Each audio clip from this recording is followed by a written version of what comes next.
Mari ucapkan doa mulai.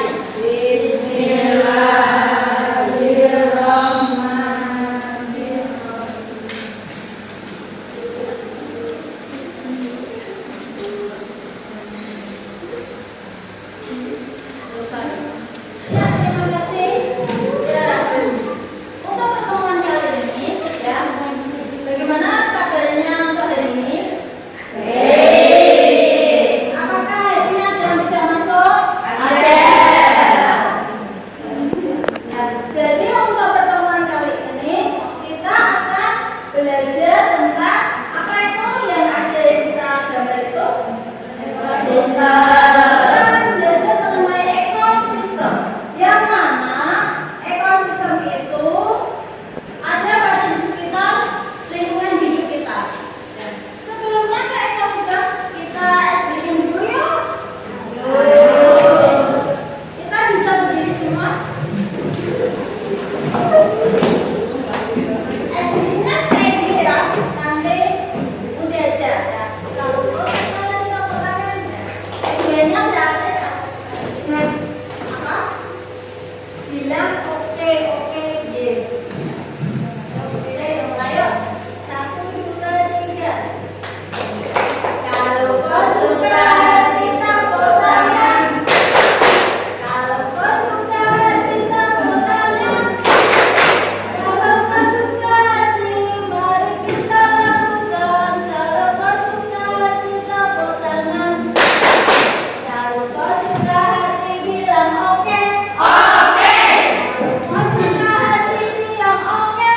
Kalau kau suka hati mari kita lakukan. Kalau kau suka hati bilang oke. Oke. Ini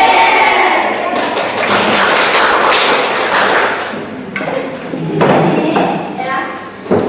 Pertanyaan kita akan melanjutkan tentang ekosistem ya. Pernahkah kalian mengamati apa saja yang ada di lingkungan kita ini? Ya, apa saja itu yang terdapat di lingkungan sekitar sekolah di sini ada? Kipas ada, meja ada, kursi ada, tumbuhan dan macam lain sebagainya. Ya,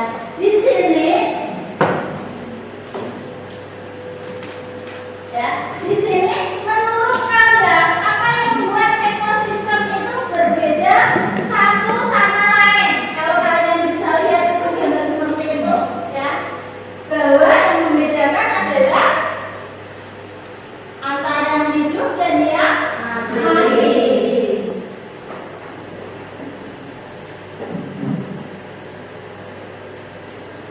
Ya.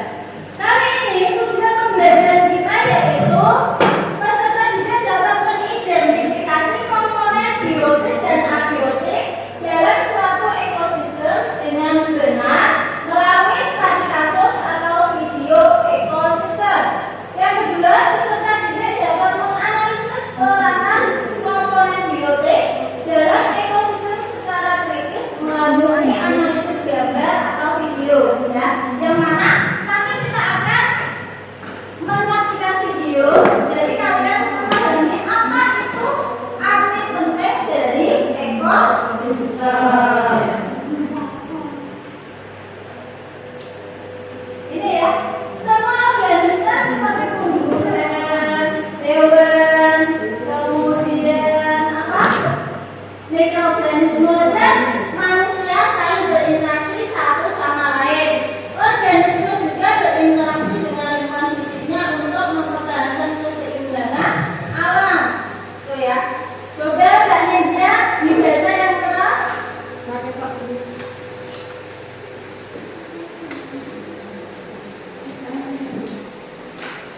Semua organisme seperti tumbuhan, hewan, mikroorganisme dan manusia saling berinteraksi satu sama lain. Organisme juga berinteraksi dengan lingkungan fisiknya untuk mempertahankan keseimbangan alam. Ya, terima kasih itu ya. Jadi organisme-organisme yang ada di kehidupan lingkungan kita itu merupakan ekosistem, ya, yang mana ada ekosistem biotik dan abiotik. Yang abiotik itu yang bagaimana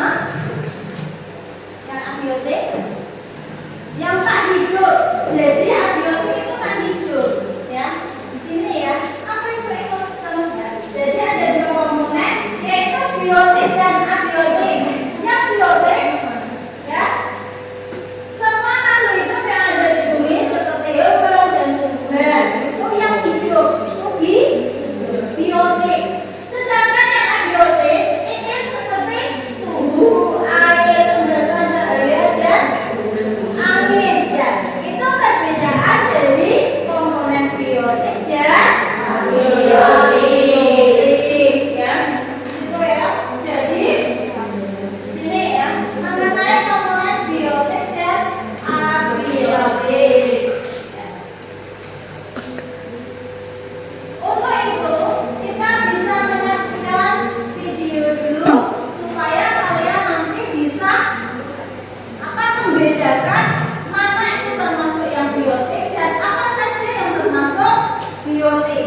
Itu ya.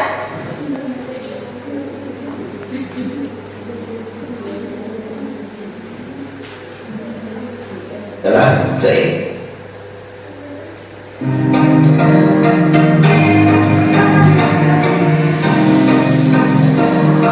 Lingkungan persawahan menjadi salah satu favorit untuk bermain anak, apalagi pada saat musim layangan. Pernahkah kalian perhatikan makhluk hidup apa saja yang mungkin hidup di area persawahan?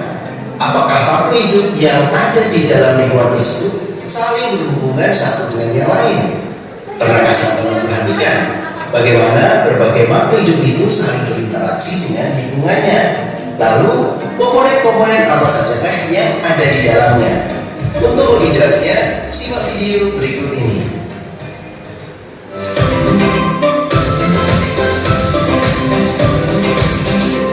Jangan lupa subscribe channel Mr. Klik agar rekan-rekan mendapatkan update video pembelajaran, tutorial, dan sekilas tentang perkembangan dunia pendidikan.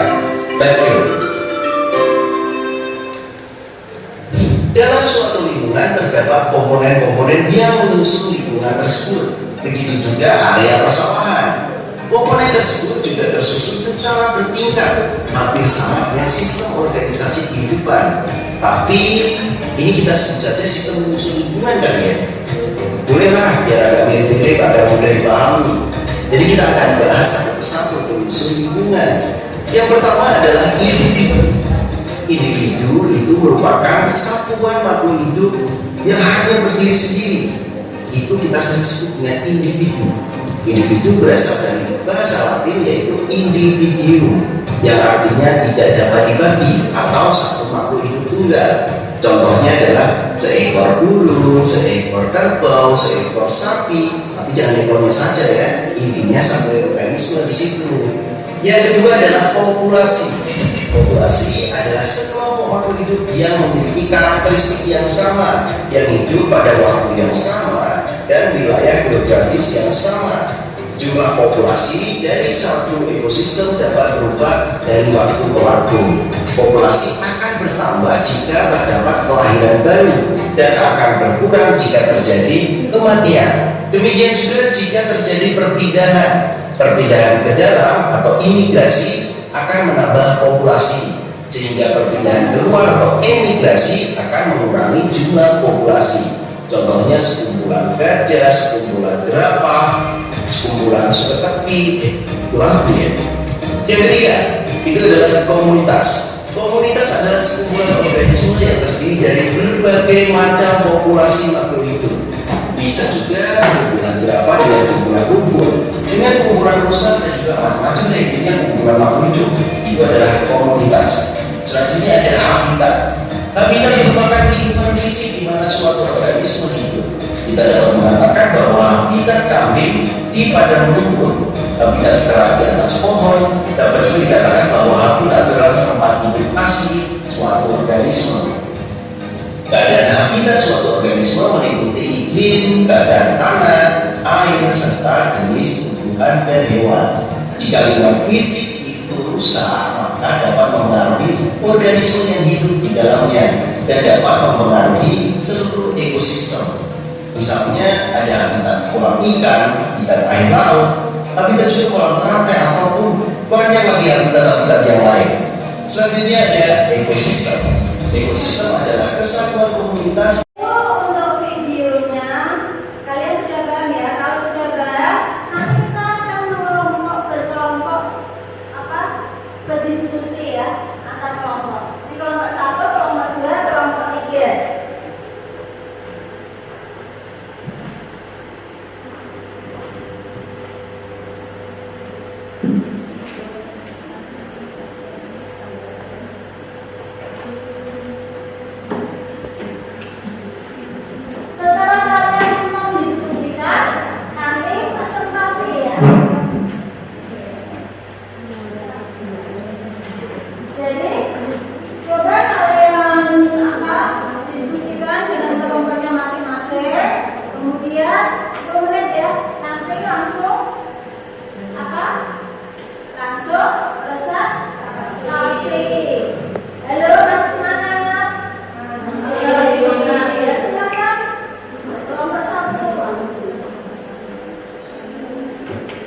warahmatullahi wabarakatuh. Waalaikumsalam warahmatullahi wabarakatuh.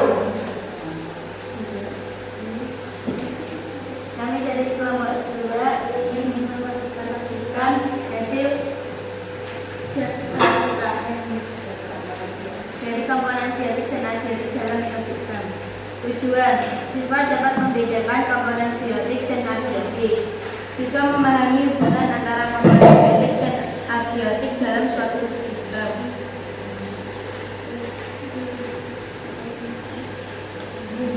Komponen biotik yang saya temukan yaitu berbagai jenis tumbuhan, yaitu mahoni, palm, bunga jati,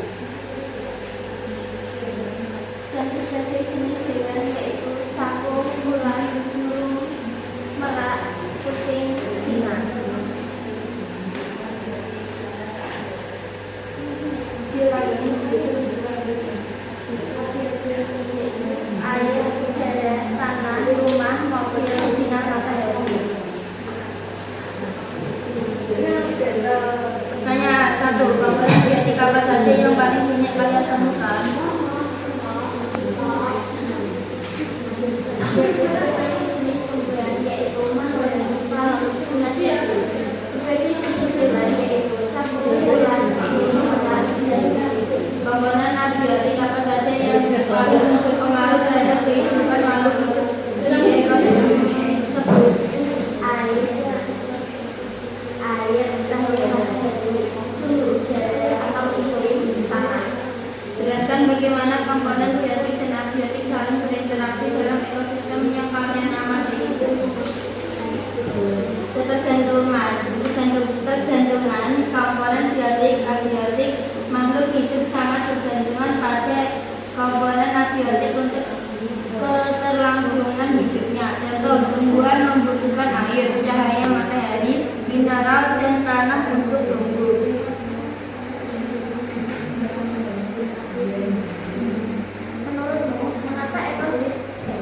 Menurutmu, mengapa komponen biotik dan abiotik penting bagi kelangsungan hidup suatu ekosistem? Saling ketergantungan. Tanah keduanya saling berkaitan dan tidak dapat dipisahkan. Tanpa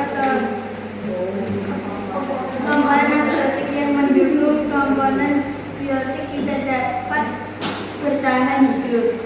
Itu ya, itu presentasi dari kelompok 2. Bagaimana, ada pertanyaan? Ada pertanyaan tidak? Saya mau bertanya.